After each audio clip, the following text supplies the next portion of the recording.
Dobar vam dan, dragi moji seksoljupci. Evo, ne mogu vjerovati da vam se konačno javljam nakon toliko vremena, ali toliko sam sretna što se to ipak dogodilo. Zašto? Zato što, evo, naš kanal Seksurbacije podcast je odnosno Seksoteka projekt je od prije nekoliko mjeseci, kada je imao 500-tinjak followera, sada naglo eksplodirao i došao na preko 7500 followera i nitko sretniji od mene kao urednice Seksoteke. Hvala seksoljupci iz čitave regije, dakle iz Hrvatske, iz Srbije, Slovenije, Crne Gore, Makedonije i Bosne koji me pratite. Evo, ja vam šaljem ogromnu zahvalu za to i nadam se da će ovi podcastovi i dalje biti svima vama jednako korisni kao i do sad. Moje ime je Marina Krleža i evo radim jedinstvenu formu podcasta Seksualna edukacija u regiji i uvjerena sam da je pomogla, da su barem ovi dosadašnji naši videi pomogli mnogima od vas, a da će mnogima još i pomoći. Danas govorimo o jednoj vrlo, vrlo važnoj temi, pogotovo za mene kao osviještenu osobu i bivšeg prosvjetnog radnika, ali i osobu koja, iako nije roditelj, roditeljstvo shvaća kao nešto vrlo važno, a to je utječe li roditeljstvo na ljudsku seksualnost i na koji način utječe. Prije toga, s obzirom da mi nije bilo tako dugo, htjela bih samo reći neke novosti. Prva od njih je da sam počela nedavno pisati kolumnu za prekrasan portal Femina.hr. Presretna sam što ću se moći baviti ženskom seksualnošću malo više i tu su moji dragi kolege s portala 100% za koji već neko vrijeme pišem kolumne i evo, to su dvije odlične suradnje u kojima zaista uživam svakim danom sve više. Ono što je još novo od mojeg posljednjeg podcasta je da se u veljači održao Back Future Show na kojem sam imala kratko predavanje o raznim temama, pa svi koji još niste, otiđite, potražite na YouTube Back Future Show Marina Krleža i provjerite moje predavanje. Imali smo Seksotinovo, 4. po redu, bilo je super u centru grada, u Bogovićevoj ulici, u Vinilu i evo, ja sam presretna da smo i to riješili i da je bilo super. U međuvremenu sam otvorila i vlastitu digitalnu agenciju koja se bavi digitalnim marketingom i još jedna stvar, a to je da od tad nisam imala cybersex zato što sam već dosta mjeseci u vezi, pa evo, to je nešto što je sad novo i u svoje podcastove i kolumne ću malo više integrirati i interpolirati ljubav, što naravno ne znači da će tako biti zauvijek, ali trenutno sam u takvom životnom razdoblju gdje mi je ljubav neizostavna od seksualnosti i nadam se da će to itekako doprinijeti mnogim ženama i mnogim ljudima koji su, kad su pratili moje podcastove i kad sam bila onako striktno odvajala seks od ljubavi, sad biti nešto novo i uzbudljivije i vjerujem da će oni sad doći na svoje, pa sam uvjerena evo da mala promjena uvijek dobro dođe. I dalje baš mnogo ne odgovaram na mailove pod pseudonimima i kad imate nekakvu želju za poslovnom suradnjom sa mnom, molim vas, nemojte mi pisati nekakve small talkove u inboxe, nego naprosto napišite mail s konkretnim prijedlogom na seksoteka@gmail.com i ja ću odgovoriti u najbržem mogućem roku. Idemo sada ozbiljno s ovom temom koja je stvarno, ja bih rekla, vrlo važna u društvu, a to je utječe li seksualnost na ljudsko roditeljstvo i na koji način i kako se roditelji trebaju postaviti prema odgoju djece kad je u pitanju seksualnost, čini li to škole u dovoljnoj mjeri, čini li to hrvatske institucije, znamo li mi kome se obratiti i na koji način i jesmo li pomalo uplašeni o tome ide li dječja seksualna edukacija u ispravnom smjeru, barem vjerujem da se to svako malo zapitaju roditelji, pogotovo roditelji malodobne djece, adolescenata i slično. Svi koji me znaju da sam veliki optimist i znaju da na budućnost gledam kao nešto dobro i da joj se silno veselim. Često znam reći da sam rođena prerano, da bi puno rađe voljela biti rođena nešto kasnije, da iskusim sve blagodati tehnologije koje nam koje će nam biti dane u budućnosti, jer ono što često govorim, smatram da živimo u vrlo zanimljivom vremenu, vrlo zanimljivom tehnološkom vremenu koje itekako ulijeva nadu u humanost, u razvoj znanosti i u ostale dobrobiti koje nam dolaze.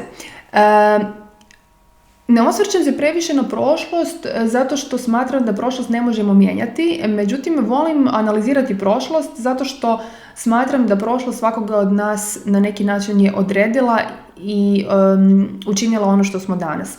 Kad upoznam neku novu osobu, volim, jako mi je zapravo važno kako ona egzistira i kako djeluje u sadašnjosti, kako se snosi sobom i sa svim što je stvorila.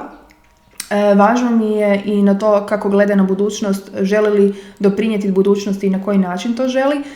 Međutim, volim proučavati i analizirati ljudske prošlosti na način da kako su došli do svega do čega su došli i neke njihove odnose, pogotovo ljubavne odnose, seksualne odnose, zato što smatram da su ih oni velikim dijelom izgradili. I ako mi radimo nekakve greške, mislim pod greške, to znači možda nekakve nelogičnosti danas u svom ljubavnom i seksualnom životu, to često činimo zato što vučemo nekakve krive obrasce iz prošlih veza, a kojih zapravo nismo ni svjesni. Dakle, ovdje ne mislim samo na emotivne obrasce i obrasce ponašanja, nego i na seksualne obrasce. Često budemo robovi nekih navika od možda prošlih seksualnih partnera i ne možemo se usredotočiti na neke novosti ili možda na nešto drugačije što odudara od onoga što smo već iskusili. Ne naravno svi, ali ima mnogo ljudi koji to čine. Zato su tu ljudi koji su možda malo osvješteniji. Vi uvijek možete otići psihologu, već sam to često spomenula, preko liječnika opće prakse koji vam može dati uputnicu. Ako imate bilo kakve seksualne dvojbe, ako smatrate da vam seksualni život nije u najboljem izdanju trenutno i ako niste uspjeli dokučiti zašto je tome tako, onda uvijek volim reći možete otići psihologu i nije to apsolutno nikakva sramota da porazgovarate s nekakvom stručnom osobom. Dakle, kao što vratimo se budućnosti, volim dakle reći da budućnost uvijek može biti bolja od prošlosti ako se mi u ovom trenutku dovoljno potrudimo učiniti ju boljom. Mislim da je to zadaća svakoga od nas i ono što često ponavljam, što kaže i Mark Zuckerberg, zapravo to je rekao još u onim danima kad je Facebook bio vrlo, vrlo slavna društvena mreža. Najvažnija za ljudsko čovječanstvo će biti svrhovitost. Dakle, da radimo nešto što je korisno za društvo. Evo, to radim i ja sa Seksotekom i to me silno veseli kad vidim da zajedno napredujemo, jer kao što volim biti učitelj, tako volim i učiti od drugih i nadam se da to i uspijevam. Nadu i vjeru u budućnost mnogim ljudima još uvijek danas predstavljaju djeca. I to je nešto posve normalno i posve prirodno. No, to da djeca budu jedina i ultimativna zadaća nas za budućnost i jedina sreća, polako se počinje mijenjati. Kako su sve dostupniji internetski seksualni sadržaj i online zbližavanja ljudi, tako se događa liberalizacija čovječanstva koja u tradicionalnom smislu donekle podrazumijeva ljudsku sebičnost. A znamo da roditeljstvo nije sinonim za sebičnost, već upravo obrnuto. Biti roditelj jest i nije lako. Lako je onim ljudima kojima je... Zapravo ovako. Lako nam je svima zato što je to nešto što je prirodno. I ljudima i životinjama je prirodno i sve što nam priroda omogućava kao takvo pretpostavlja se da bi trebalo biti primarni dio života i ne bi trebalo biti teško.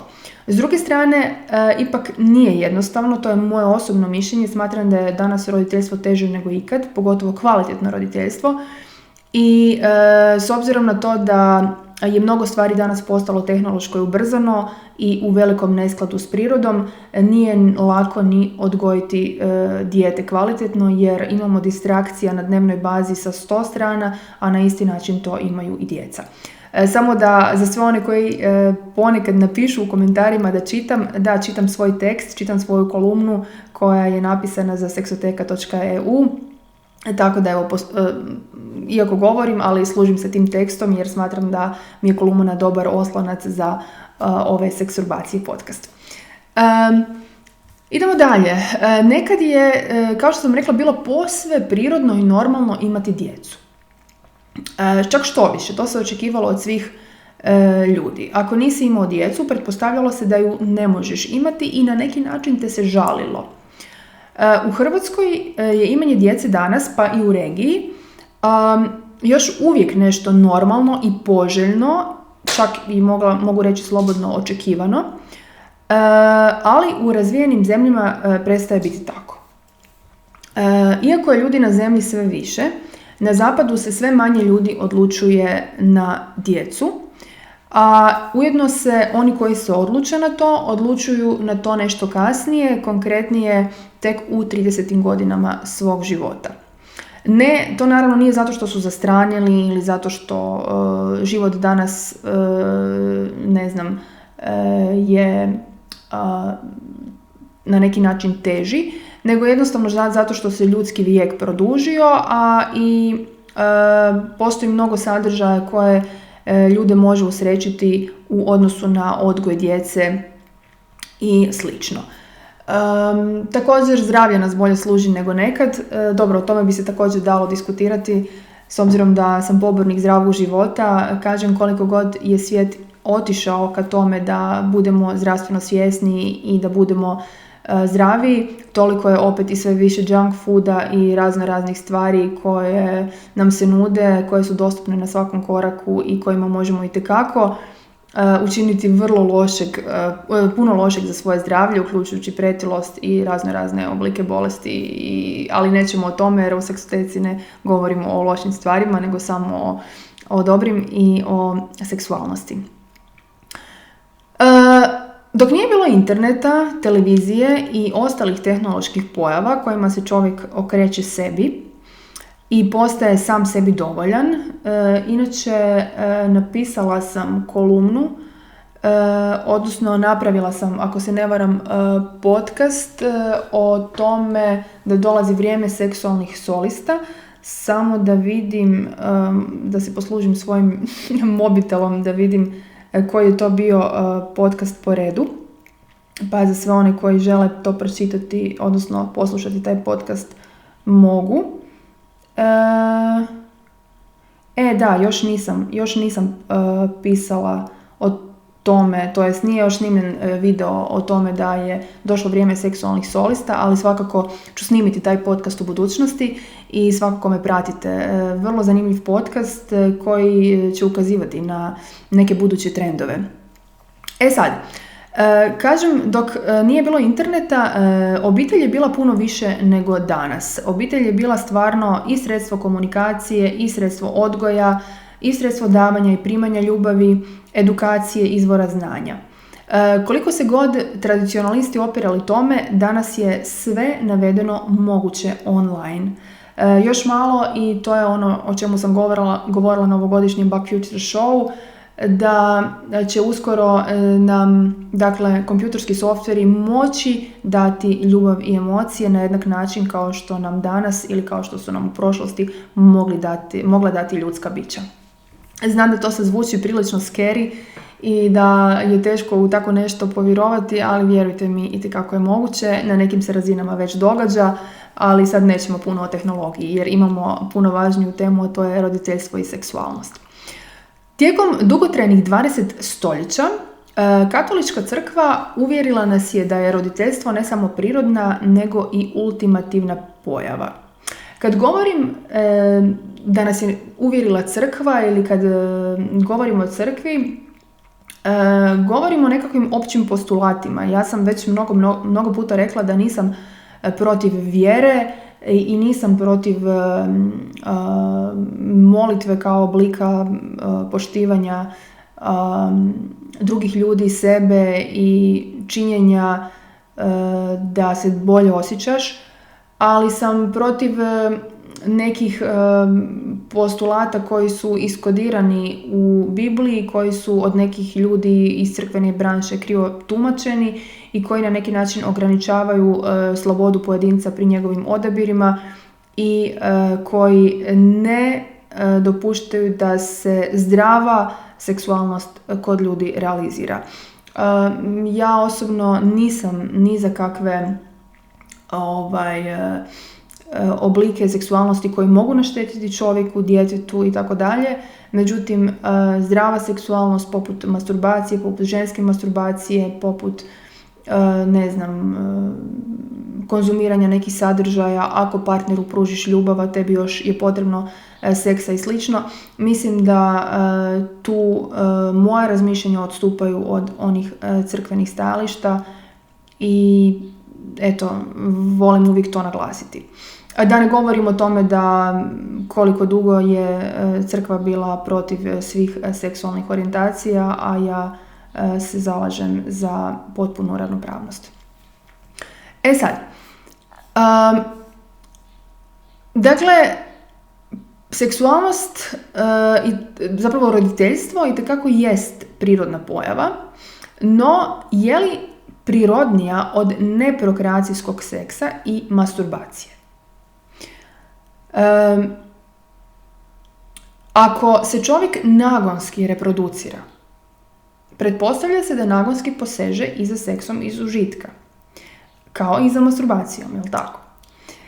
Često se volim našaliti da ako je Bog stvorio čovjeka, a čovjek ima potrebu za masturbacijom, pogotovo ako je sam, ako nema partnera, jer ga još nije uspio pronaći, nije li onda dedukcijski Bog stvorio i masturbaciju? Zašto u Bibliji ta masturbacija nigdje nije dopuštena? Dakle, to su te neke stvari na koje vam želim ukazati da biste malo otvorili oči i to je sve. Da jednostavno razbijemo nekakve tabue i da krenemo dalje u nekakvom progresivnijem smislu, ne samo za ljudsku seksualnost, nego i za općenito, za lifestyle ljudi i za život u budućnosti. Sad, dolazimo do jednog zanimljivog pitanja, a to je: smije li roditelj masturbirati i kada? I kako? Znaju li djeca da im roditelji masturbiraju? Naravno, ne svi, ali mnogi od njih, i majke i očevi. Dignite u ovom trenutku ruku svi koji ste svojim klincima objasnili da kao što je normalno da oni masturbiraju ako im dođe, da isto ponekad činite i vi. Koliko je to vas do sada učinilo? Masturbacija je u našem društvu toliko stigmatizirana i to, ponavljam, upravo zbog tog utjecaja crkve i zbog toga ju većina djece i roditelja skrivaju jedni od drugih. Nije li po vama nelogično tako zdravu pojavu skrivati kao nešto nepoželjno i loše? Da ne govorimo o seksu koji može biti kod roditelja spoj užitka i emocije.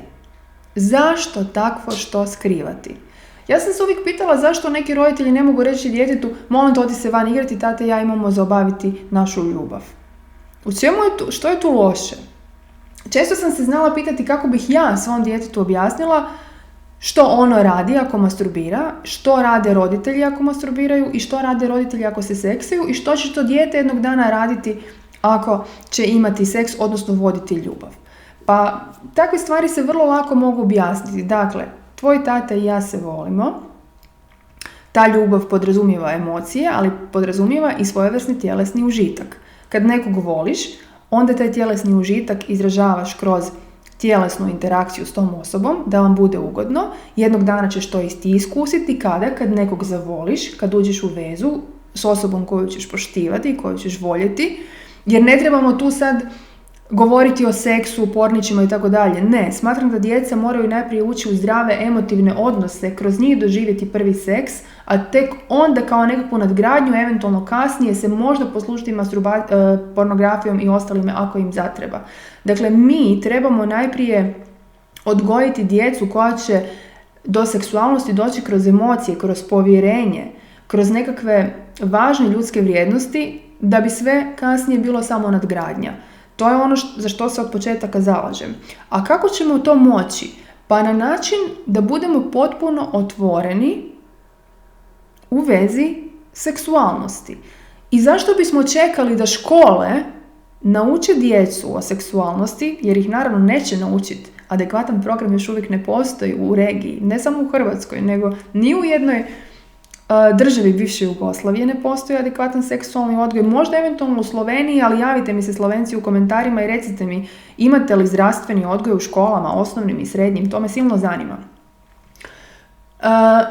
Dakle, na nama je, na roditelju je odgovornost da krene u razgovor o tome.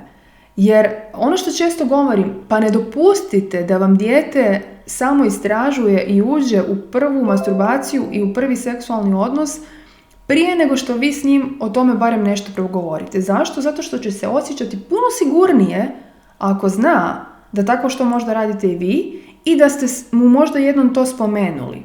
Jer po meni nema ničeg, kako da kažem, nepotrebno bojažljivog ako tako lijepu stvar poput seksualnosti moraš otkrivati u životu sam. Ako do masturbacije moraš dolaziti sam bez prethodne teorije o tome. Ako u prvom orgazmu, drugom i trećem moraš saznavati na način da uopće ne znaš što radiš. Dakle, to su neke stvari koje sam ja osobno doživljavala kroz svoje odrastanje i ne samo ja, vjerujem mnoge generacije prije i poslije mene. I vrijeme je da to promijenimo, zar nije? E sad, kad roditelj ugleda dijete pri masturbacijskom činu, to možda ne bude veliki problem, zato što roditelji za djecu u nekom trenutku uglavnom mogu pretpostaviti da su počeli masturbirati, jel tako? Mnoge od nas su možda roditelji tu i tamo zatekli da to radimo i naravno postoje mnogi od vas koje nisu, međutim ja nisam jedna od tih. Evo priznajem, nije to nikakav problem.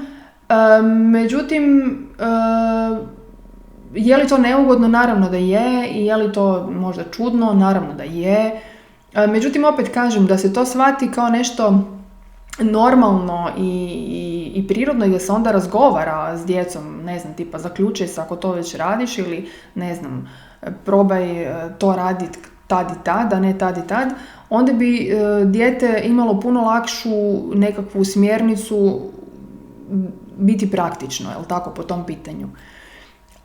E sad, kako god, s obzirom na to da situacija može izazvati sram kod uhvaćenog u činu, dakle kod djeteta, kao i kod onoga koji je to slučajno vidio, u ovom slučaju kod roditelja, ljudi tako što kad vide i ako vide potisnu, pravići se da se nije dogodilo. Dakle, nastavljaju onu roditeljsko dječju ulogu bez one seksualno-edukativne.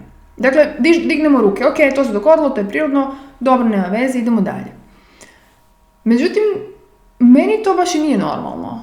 Meni bi bilo tu puno bolje da do toga nije ni došlo, a da nije došlo zato što su roditelji dijete prije razgovarali i dogovorili nekakve stvari kad se to radi, gdje i kako. Jel' tako? I da jednostavno taj dio intime sačuvamo svako za sebe. Evo, kad smo već kod toga, da ne bude ovaj podcast predug, ali imam još dosta toga i za pročitati i sad mi dosta toga nekako, dosta reminiscencija mi dolazi. Znam ljude koji su ulazili u sobe, mislim djecu, koji su ulazili u sobe svojim roditeljima prilikom seksa. To je vrlo neugodna situacija. Ne toliko za roditelje, koliko za dijete. Dijete vas nije spremno gledati u toj ulozi ako ono ne zna što vi radite i što zapravo to jest. Da ste s djetetom o tome prije razgovarali, da ste mu objasnili, da mu to postane normalno, onda ako vas i zatekne slučajno u tome, onda to može biti puno manji stres za njega i puno manji problem. Međutim, ako se to dogodi, to može njemu nanijeti dugoročno ovakvu ili onakvu štetu na svjesnom ili na nesvjesnom nivou. Puno češće na nesvjesnom nego na svjesnom. I tu se onda rađaju razne seksualne diverzije, kompleksi, pa možda i fetiši i slično. Tu, u toj suptilnoj dobi djetinjstva, ja kažem, ono što dijete doživi jako mnogo formira njegovu seksualnost za budućnost, a toga ljudi nisu baš u potpunosti svjesni. Ja recimo danas kad upoznajem ljude koji imaju zaista jasne fetiše, uvijek dolazim do zaključka da su ti fetiši nastali u ranom djetinjstvu, da su tada na neki način formirani. Vrlo zanimljiva tema za diskusiju. Možda ju obradimo u jednom od budućih podcastova. Sad, ako dijete u masturbacijskom činu uhvatite u vrlo ranoj dobi, zar mu ne bi bilo poželjno objasniti što točno radi i da nema ništa loše u tome pod uvjetom da ne prijeđe granicu nepotrebnog trošenja vremena? Zar ne bi bilo također poželjno objasniti mu da je seksualni poriv, odnosno nagon, sasvim prirodna stvar, da dijete nije krivo što mu se taj nagon javlja, za razliku od crkve koja čitavo vrijeme govori ne sagriješi bludno, ne masturbiraj, nemoj ovo, nemoj ono. Dakle, ne možemo živjeti po takvim premisama zabrana. Imate, ja mislim, moj drugi podcast koji nosi naziv Seksualne zabrane oko nas, stavljam ga gore, pa ga molim vas proučite ako još niste. Dakle, zar ne bi bilo poželjno objasniti mu da je seksualni nagon prirodna pojava i da se takav nagon povremeno javlja i roditeljima? Zar ne bi bilo poželjno osloboditi dijete od sumnji i priznati mu da to rade svi ljudi zdrave seksualnosti i da taj čin nimalo ne utječe na njegove mentalne i tjelesne sposobnosti? A sada priznajte, koliko od vas je dobilo takve izjave od roditelja? I zamislite koliko bi vam bilo lakše otkrivati i vlastitu i tuđu seksualnost da ste dobili te informacije. Idemo korak dalje.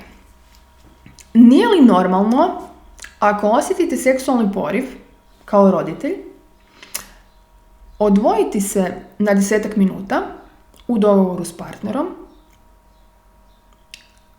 odvojiti se od djece i odraditi seks ili masturbaciju. Ako odrađujete masturbaciju, dogovoriti se s drugom polovicom, ok, idem na WC, budi s djecom, imam poriv, pa onda možeš ti ako kasnije trebaš i tako dalje, možemo komunicirati o tome što smo i tako dalje. Ja recimo to volim raditi, neki to možda ne vole, ali uvijek savjetujem parovima da je to vrlo zanimljiv način seksualnog zbližavanja i da je vrlo dobro dijeliti takve maštarije i događaje.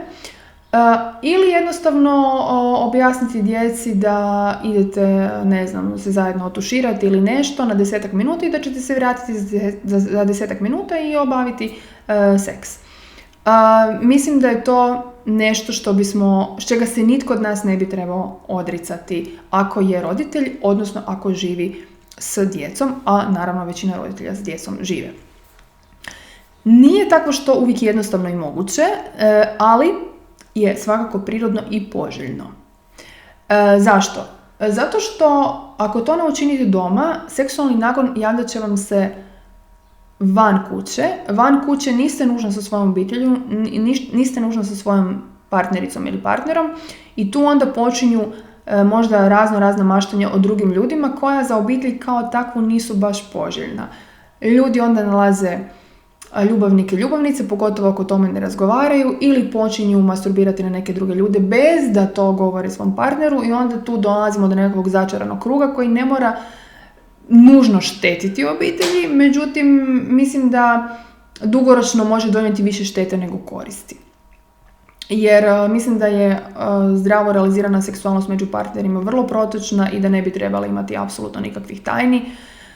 To znaju svi koji to prakticiraju, a oni koji ne prakticiraju u ovom trenutku će im se možda javiti malo straha ili srama ili nečega, jer znam da savjest svi imamo, barem ako smo zdravi i ako smo normalni ljudi, jel tako? E sad, je li vam ikad dijete upalo u sobu dok ste imali seks ili ste vodili ljubav? Ako jest, i ako je to bilo nedavno, ja vas molim da o tome popričate s djetetom odmah i da to ne odgađate za neka buduća vremena, a kamoli da o tome ono mora samo saznavati ili nešto slično. Dakle, jako je dobro obrazložiti djetetu što se dogodilo i zašto se dogodilo i pritom mu pokazati ljubav i empatiju i objasniti mu da će to isto doživjeti jednog dana s nekim koga će voljeti. Dakle, dijete u tom trenutku ne smije znati i ne smije se osjećati na ikoji način zapostavljeno, kao prvo zato što ne radi nešto što ne može raditi nešto što možete raditi vi, dakle uživati na taj način, a s druge strane da s nekim možete doživjeti neke više instance življenja u odnosu nego što to možete s njim kao roditelj. To su vrlo suptilne stvari o kojima često ne razmišljamo, ali one se događaju u praksi. Isto tako, zamislite što biste učinili da vam dijete upadne u sobu dok masturbirate, baš jednako kao što vi možete njima ili kao što su vama mogli vaši roditelji. Ja vas molim da pripazite da se to nikome od vas ne dogodi, jer tu se onda, po meni to se dosta teško nekako, ja bih rekla, rješava.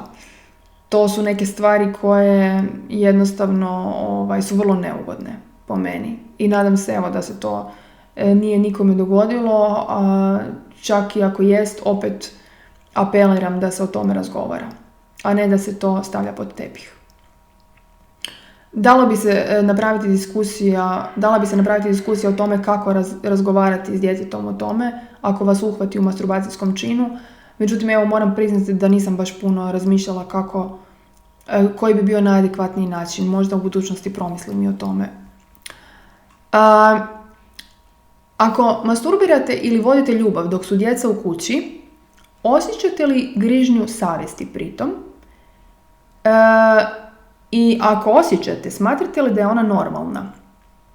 Recimo, znam mnoge majke ili roditelji koji kažu ne mogu to raditi kad sam doma, kad su djeca tu i tako dalje. Mislim da je to krivi pristup. Zato što ako je seksualnost dio vaše svakodnevice kad niste imali djecu i ako ste to radili u kući u kojoj ste živjeli, djeca vas ni na koji način ne bi trebala spriječiti da to činite i kad su ona u kući. Samo trebate odabrati ispravno vrijeme, ispravni prostor i morate znati da djeca tad ne smiju imati pristup i slučajno da ne budete uhvaćeni u djelu.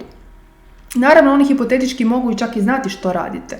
Zašto bi bilo loše voditi ljubav s osobom koju volite u vlastitoj kući? Pa to je nešto prekrasno. I djeca će tada s tom sviješću da vi radite sa njihovim roditeljem drugim, dakle s tatom ili mamom, nešto lijepo, oni će još više jednog dana uživati sa svojim partnerom s kojim će isto poželjeti tako nešto i mislim da je tako ponašanje jedan zdrav temelj za buduće odnose, dugoročne odnose, brak i sve ostalo. Dakle, ja sam osoba koja vam nikad neće reći nemojte se pred djecom poljubiti, čak nemojte, možda se dodirivati ili nešto, čak što više. Mislim da je to poljubac i zagrljaj da su itekako potrebni pred djecom pokazivati, zato što je to je nešto što djetetu osigurava sigurnost i što mu daje mogućnost saznanja kako će se i ono jednog dana ponašati u vezi. Osim toga, energetski davanje ljubavi, zagrljaja, poljubaca, dvije osobe koje se vole utječe i na sve oko njih vrlo pozitivno. Nemojte to zaboraviti. Mi smo društvo i kultura koja još uvijek nekako imaju averziju prema tom izjavljivanju ljubavi, emocija, kamoli nekakvim taktilnim stvarima poput zagrljaja. Meni je to tako tužno. Kad vidim koliko se malo roditelja grli s djecom, srce mi puca. Dakle, ili ako imate partnera, pa meni partnerov zagrljaj treba minimalno 3 puta dnevno. Zato što imam potrebu ga dati, ne nužno primiti, ali ga imam potrebu dati. I volim kad mi se to isto vrati i mislim da je to nešto što nas stvarno prekrasno puni jednom pozitivnom energijom, a ista je stvar s djecom. Sad,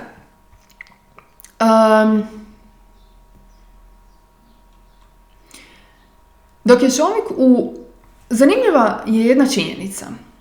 Dok je čovjek u zrelosti vlastite seksualnosti, to sam već govorila, to su ljudske godine između 25. i 35.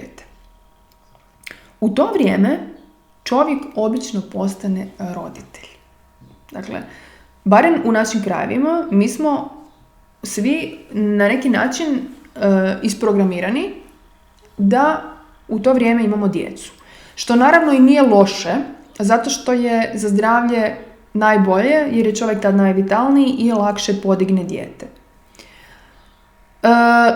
No, nije li pomalo tužna činjenica da baš kad je spreman čovjek češće eksperimentirati, otkrivati svoju seksualnost i uživati u sebi, odnosno osobi koju voli, upravo tada njegova djeca narušavaju taj prirodni poriv zato što odgoj djeteta za početak oduzima jedan dio slobodnog vremena, a drugo, imate veliku odgovornost prikrivati tu seksualnost. Zašto?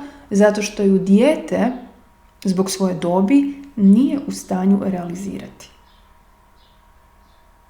Nažalost, ali tako je. Sad,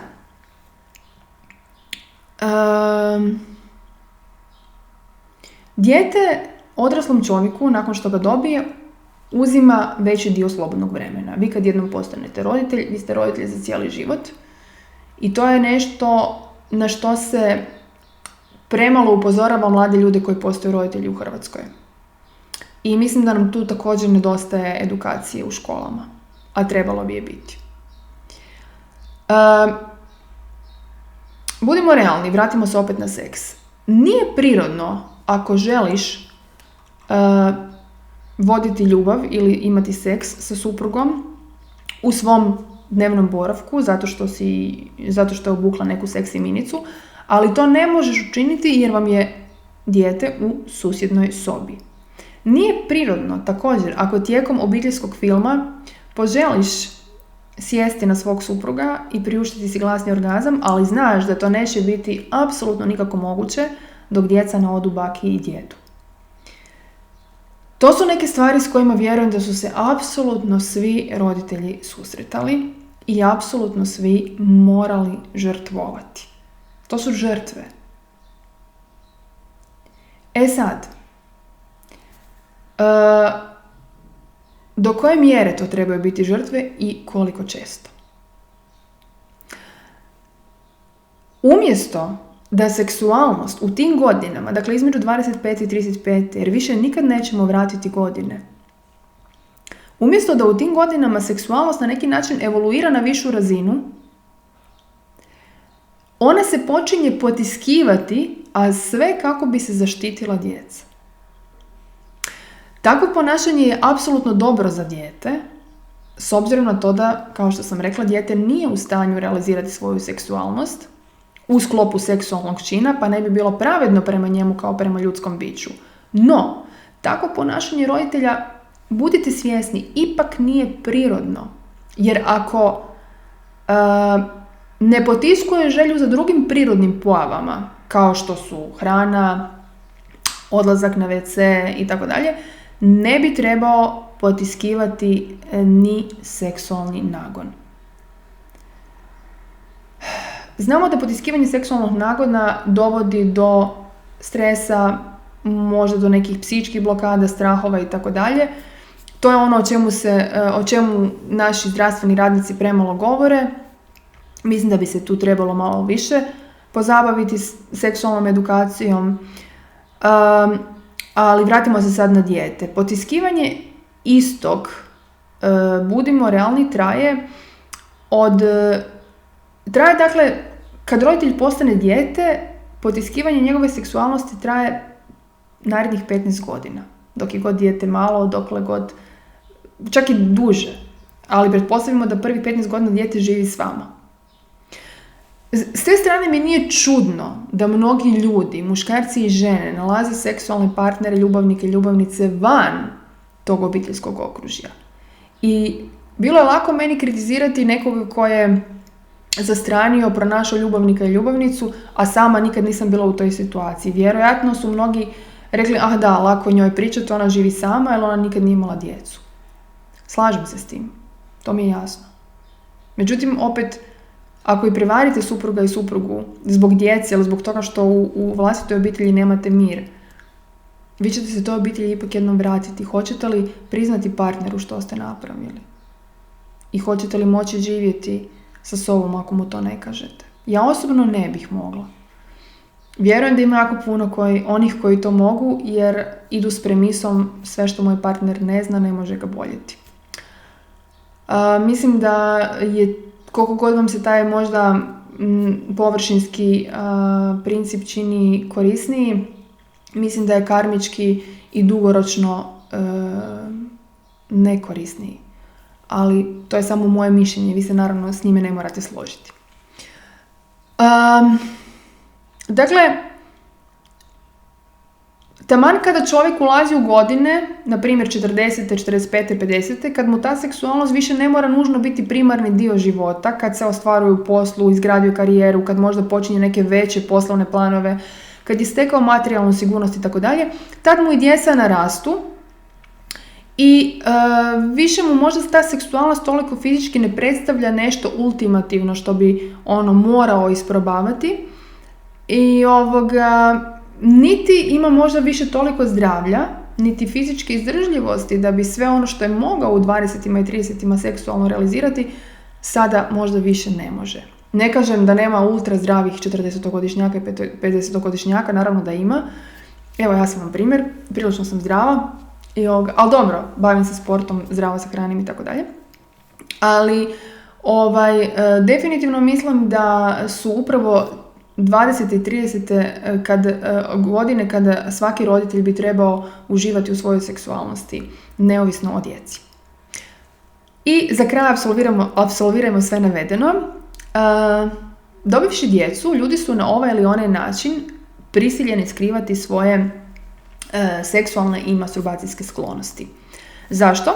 Zato što stan s djecom više nije roditeljski dom u kojem ste smjeli se zaključati u kupaonicu ili vlastitu sobu i obaviti to kad vam se prohtjelo. Stan s djecom traži odgoj i razumijevanje. A kako to drukčije postići nego komunikacijom?